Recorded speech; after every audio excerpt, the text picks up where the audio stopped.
And I started my voluntary work from 2005 onwards. So, where is the economic empowerment in this? So, empowerment is a question of from which angle you look at it. Yes. You don't have to have financial independence or economic empowerment. If you have the empowerment of a steady mind, a focused mind, and an earnest mind. C'est tout. I was there in Iran when Bush was going to attack Iran.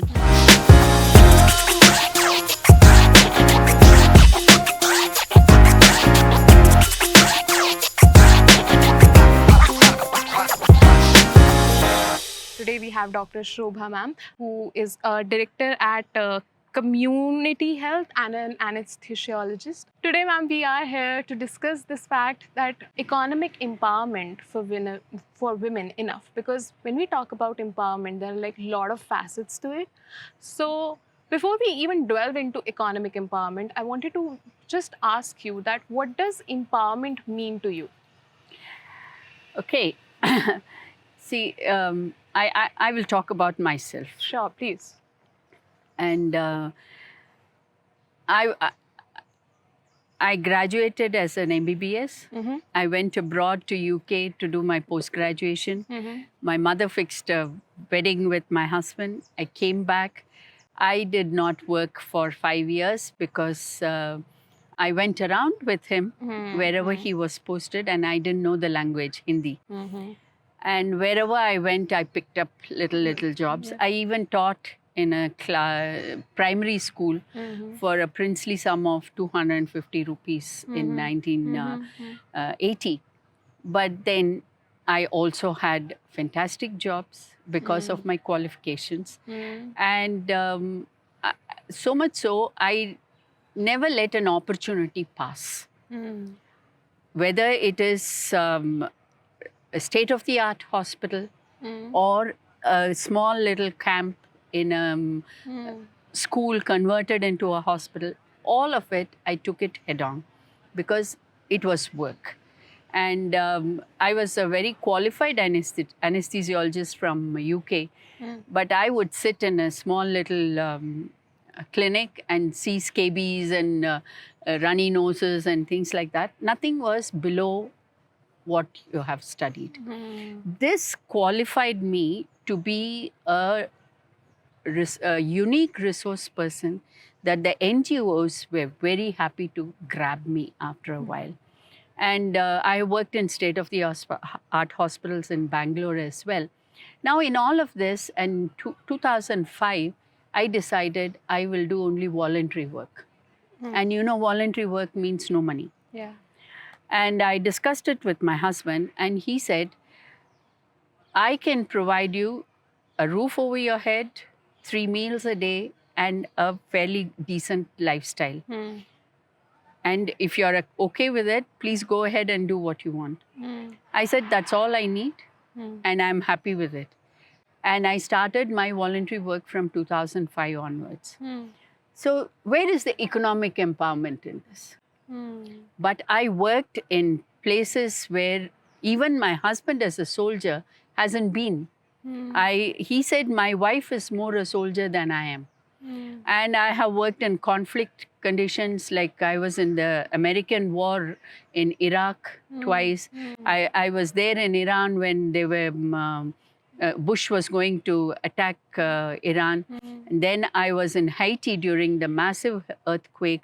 I was in Nigeria during the tribal conflicts. And I was in the Boko Haram area. And I was in the rebel country in Ivory Coast. And wherever you say there is, you cannot even imagine that people can be. I was there alone. There was no family behind me. I went to work.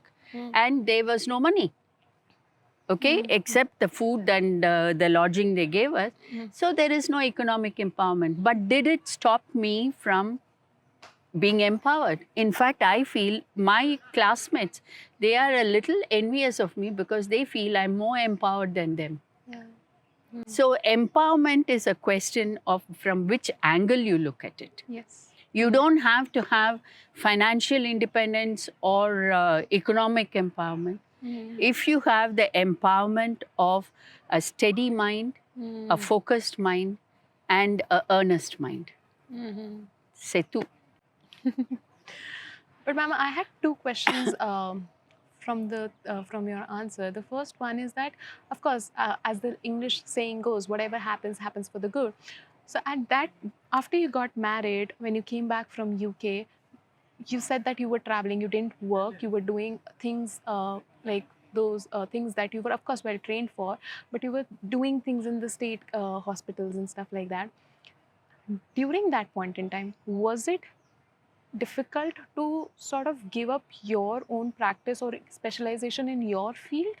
And if you did that, if you made that choice, was it because that you wanted to make, or was it also because some sort of societal conditioning had a role to play in it? The societal conditioning was for me to stay in one place, build up my practice, and that was what my father-in-law advised me. And he said, your husband will come during the holidays and things like that. But I said, I did not marry for a remote marriage, and marriage is an institution. You have to be together and build your life together. And the choice of joining my husband and going around with him in wherever he got posted, he never got posted to big cities except Bangalore and Delhi. That was I had 18 postings with him, and of which only two of them were to Bangalore and Delhi. Otherwise, it was all in remote areas. But the choice was made by me, and that is what I'm proud of. Yes. And I took the ideas of everybody, I listened to them, but I decided what is good for me and what will make me peaceful. And thankfully, I discussed it with my husband, and he agreed to that because it was beneficial for him. A wife was going around with Yes. But in that sense, do you think that in today's scenario, is financial independence necessary for women? Do you think the choice that you made maybe back then, a woman today could make it? I think the society, as you said, wouldn't have would the society today accept it? See, looking back, I didn't consider it very philosophical, but the point at that time was contentment. Did I want a 5,000 square feet house with holiday in Bali every year and a Mercedes Benz? Yes, if I had wanted it, I might have asked for financial independence because these are what I seek. But what I sought was a good, harmonious family life with personal development. And my personal development was not above or below. It was parallel to this family life. I got it because I was content with what life threw at me. If I had been very ambitious or greedy, I may not have had that satisfaction. But it worked out well because I didn't ask for diamond necklaces or a house in Poyes Garden or Jubilee Hills or anything. So it was okay. And we eat well, we live well, we enjoy well, we party well. So what more can you ask for? The work that you're doing is very impactful, and which is what I wanted to ask. My next question was that you said that you were in these conflict areas and these conflict zones. Now, the so-called societal conditioning and the societal image of women is that they're weak. So when you went ahead in these conflict zones, I wanted to ask, how did you find that courage to go there, to witness that sort of violence, to witness that sort of things, the images that you witnessed? But second of all, also, how was your experience like in those areas? Were you welcomed well? Were there any differences as a woman that you had to face in your team or in the surroundings as such? How did you get the courage to go into these violence? I didn't look at it as violent. I looked at it as people in need. And there was nobody going in there. And Médecins Sans Frontières gave me the platform to do that. It's when it's helping people who have no access to healthcare. And did I feel scared in all those places? No, because you are focused on doing your job and saving lives. So it didn't matter. And at that time, when I first went to do my first mission, my husband was the military advisor to the embassy of India in France. And when I came back, I used to, when we were living there, we were hobnobbing with the other ambassadors, and the King of Spain would throw a reception, and I was lotus eating. But here I go to a mission where I work for 20 hours a day, and even when I collapse in my bed, it was just a mattress on the floor, and work.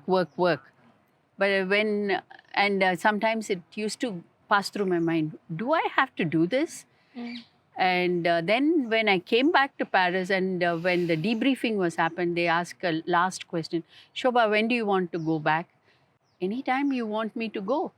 That was the answer. I could have said, no, I don't want to ever go back. Give me a better place. No, anytime you want me to go. And sometimes you fight with them. Why haven't you sent me here? When tsunami happened in Bande Aceh, I rang them up and I said, why haven't you sent me there?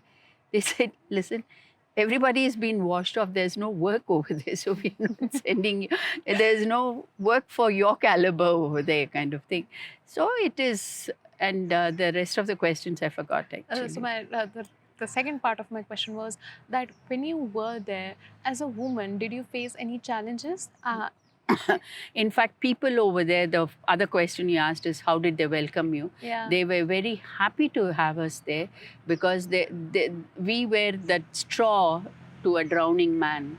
There was nobody to help them, and they were very happy that we were there. And you won't believe it, in MSF hospitals, even though there is fighting going around, we don't allow any weapons inside. And we treat both the parties, both the fighting parties. And they respected us for that, and they protected us. Wow. One or the other would protect, because they know very well that if we are not there, they are the ones who will suffer, kind of. And as far as women are concerned, there was no difference between men and women. We were just doctors, nurses, and the people who are helping them.